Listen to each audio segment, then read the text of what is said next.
There's a version of you that already knows how to manipulate someone. You've asked twice after being told no. You've gone quiet until someone caved. You've made someone feel guilty without saying a single dishonest word. Most people stop there. Some don't. This is what it looks like when someone doesn't stop, ranked from the one who doesn't even realize what they're doing to the one who's turned it into a system they no longer have to think about. By the end, you'll know exactly which rank is operating on you right now, after everything I've done for you. The silent treatment that lasts exactly as long as it takes you to apologize for something you didn't do. A sigh instead of a sentence, so you're the one who has to ask what's wrong. Named out loud, it sounds almost childish. So here's the real question. If it's this obvious, why does it still work?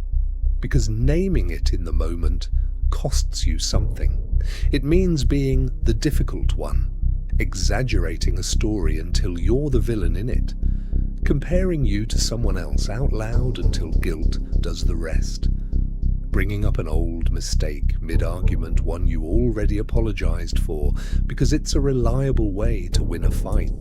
Picture it. You cancel one plan for a real reason. For the next 2 days, replies get shorter. One-word answers where there used to be paragraphs. No one tells you why. You start replaying the conversation, wondering what you did. Eventually you ask if everything's okay, and somehow you're the one apologizing for being tired on a day you were allowed to be tired. None of this requires planning. Rank 1 usually isn't even calculated. It's a reflex somebody learned works long before they'd call it a tactic. Rank 1 doesn't need to be convincing, it just needs you to value the peace more than the truth one time. Rank 2 doesn't even wait for that. This is love bombing. Attention so fast and so total, it feels less like being liked and more like being chosen. Every interest you mention, they've always loved too. It works because it's aimed at something real. Everyone wants to be seen that completely, that fast. Rank 2 isn't lying about wanting you, it's skipping the part where you'd normally find out if that's true. They talk about a future with you before they've earned a present with you, moving in, meeting family, a trip a year out, discussed like it's already decided. 3 dates in, they already know your coffee order, already hate the same things you hate, already feel like the one person who finally gets it. Some part of you notices how fast that happened. You clock it, actually. A small flicker of "this is fast," and you decide not to mention it, because naming it would mean questioning something that feels this good. That flicker is the only warning Rank 2 gives you, and it's designed to be easy to override. The cruelest part is that it isn't always fake. Some of what they're mirroring might genuinely be true about them. What's manufactured isn't the compatibility, it's the timeline. Real compatibility gets discovered slowly, through actual friction, actual disagreement survived. Rank 2 skips straight to the ending and calls it chemistry. Rank 3 is where it stops being about your feelings, that's rank 2 of 5. Rank 5 is the one almost nobody believes they could reach. Gaslighting. That's not what happened. You're remembering it wrong, said, with enough confidence that you check your own version first. This rank is more dangerous than the first 2 for one specific reason.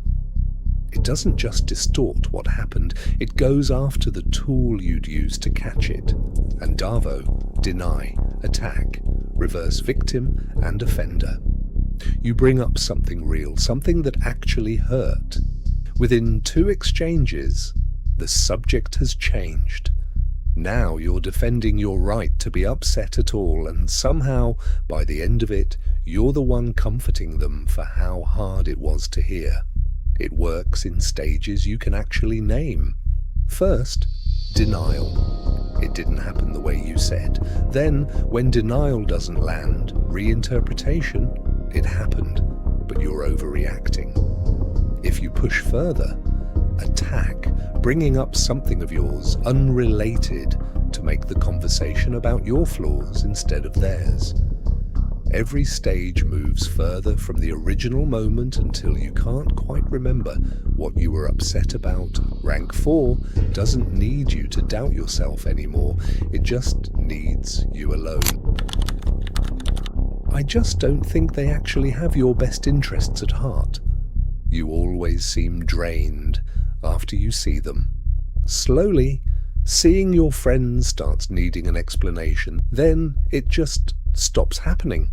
And it was never phrased as a rule. You'd swear it was your own choice. Someone else conveniently agrees whenever it's useful.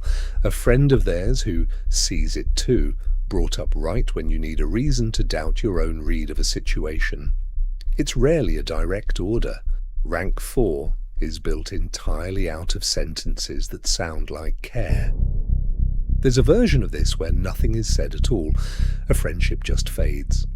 Texts get shorter because you're tired or busy, or it's easier not to explain why you can't hang out again this week.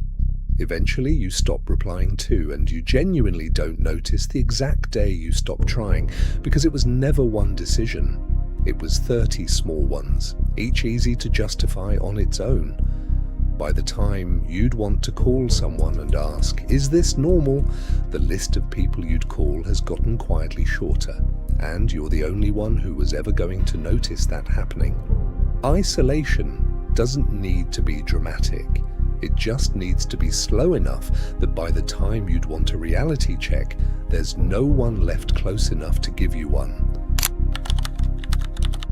You defend them before anyone accuses them of anything. You explain their behavior to people who never asked you to. This is the rank most people don't believe they could ever reach. Nobody arrives at rank 5 agreeing to it, and nobody sits down one day and decides to abandon their own judgment. It happens as an accumulation, not a choice. You'll hear yourself say the sentence, "They're not like that with everyone, you just don't know them like I do." You'll notice you've stopped bringing certain things up with friends, not because you were told to, but because some part of you already knows how the conversation would go, and you'd rather not have it.